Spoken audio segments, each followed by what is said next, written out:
Dahulu, Hutan Simpan Kekal Universiti Kebangsaan Malaysia Bangi dikenali sebagai Hutan Simpan Bangi. Ia telah digazetkan sebagai Hutan Simpan dalam tahun 1906. Hutan simpan ini telah dibalak beberapa kali, di antara tahun 1942 hingga tahun 1960-an. Hutan simpan ini telah diserahkan kepada Universiti Kebangsaan Malaysia untuk pembinaan kampus Bangi dalam tahun 1970-an.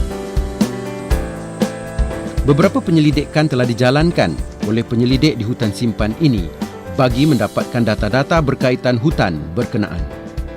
Kali terakhir penyelidikan dilakukan ialah dalam tahun 1991.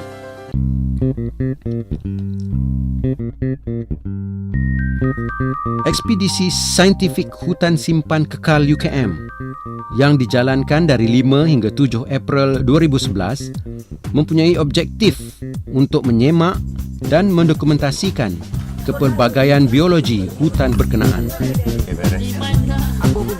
Di samping itu, ekspedisi ini juga mempunyai matlamat untuk menyemai semangat menghargai alam sekitar.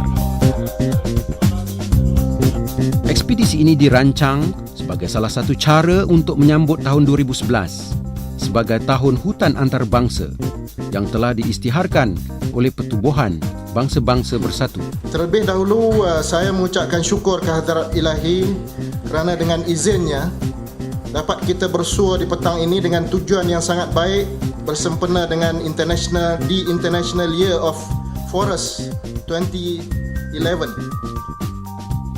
Dalam tahun 1993, hutan simpan UKM yang berkeluasan kira-kira 100 hektar ini telah digazetkan sebagai kawasan hijau. Hutan ini diletakkan di bawah program pemeliharaan hutan dan landscape mesra ekosistem UKM dalam tahun 1997.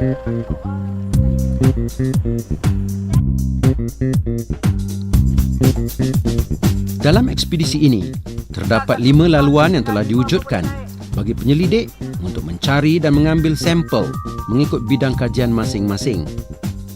Laluan ini dipanggil sebagai rintis, iaitu rintis A, B, C, D dan E. Rintis A bermula daripada pintu masuk Jalan Bangi hingga ke Fakulti Undang-Undang yang mempunyai laluan sepanjang 1.15 km.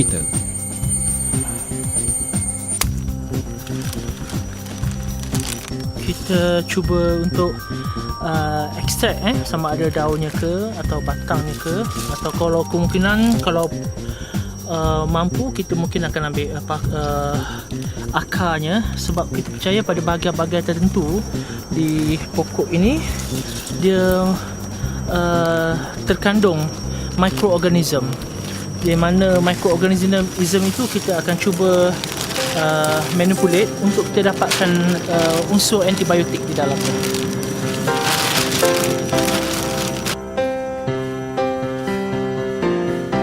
Di laluan ini terdapat pelbagai saiz pokok-pokok. Tumbuh-tumbuhan yang wujud di sini kebanyakannya rotan, paku pakis dan ulat. Oh, very bitter. Yes. So let's keep this as specimen. Rusula sp Yes. for the Bangi list.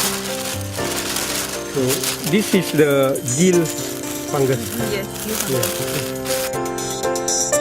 Terdapat juga tumbuh-tumbuhan lain di laluan ini seperti pokok tongkat ali, tapak Sulaiman dan panah Arjuna. Rintis B pula mempunyai jarak 1.29 km. Tumbuh-tumbuhan rendah yang tumbuh di sini ialah pelbagai paku pakis dan kulat. Rintis ini tamat di puncak Bukit Rupa yang mempunyai ketinggian 105 meter, iaitu puncak yang tertinggi di hutan simpan berkenaan. Rintis D pula bermula dari hutan pendidikan alam dan berakhir di Taman Paku Pakis UKM, mempunyai panjang laluan 2.79 km. Rintis ini kurang mengalami gangguan dan masih terdapat tumbuh-tumbuhan termasuk kacip Fatimah, paku pakis dan pelbagai spesies kulat.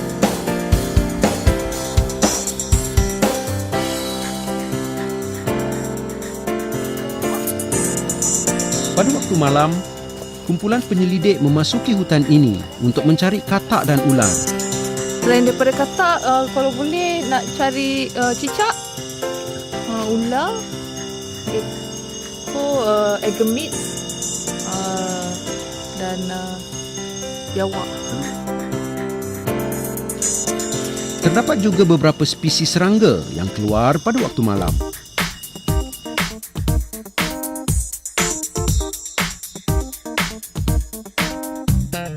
Rintis terakhir ialah rintis E, di mana panjang laluannya ialah 2.15 km. Laluan rintis ini bermula dari hutan pendidikan alam hingga ke kampung bahagia di Bangi. Laluan rintis ini terdapat ladang kelapa sawit, kawasan paya, kawasan bukit, kawasan lapang serta alur air.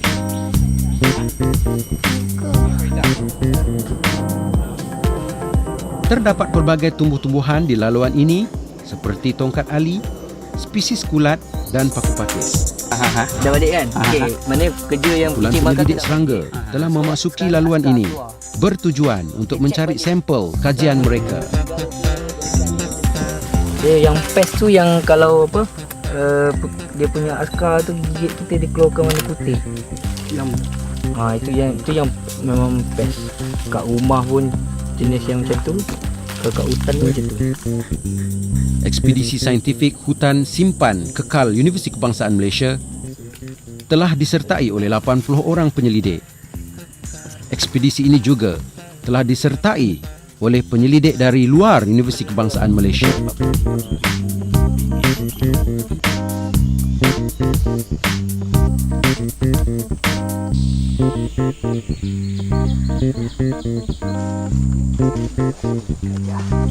Dalam ekspedisi kali ini, penemuan baru spesies kulat dan spesies burung telah dilakukan oleh penyelidik ketika ekspedisi. Saya begitu teruja apabila dimaklumkan di dalam ekspedisi kali ini ada dua penemuan, dua significant finding yang berkaitan dengan fungus dan juga burung. Hutan simpan ini dikatakan mempunyai 600 spesies flora dan 800 spesies fauna. Aktiviti penyelidikan hutan simpan ini sewajarnya dilakukan dari semasa ke semasa untuk mendapatkan penemuan baru spesies flora dan fauna untuk mengemaskini data-data yang sedia ada untuk faedah pelbagai pihak.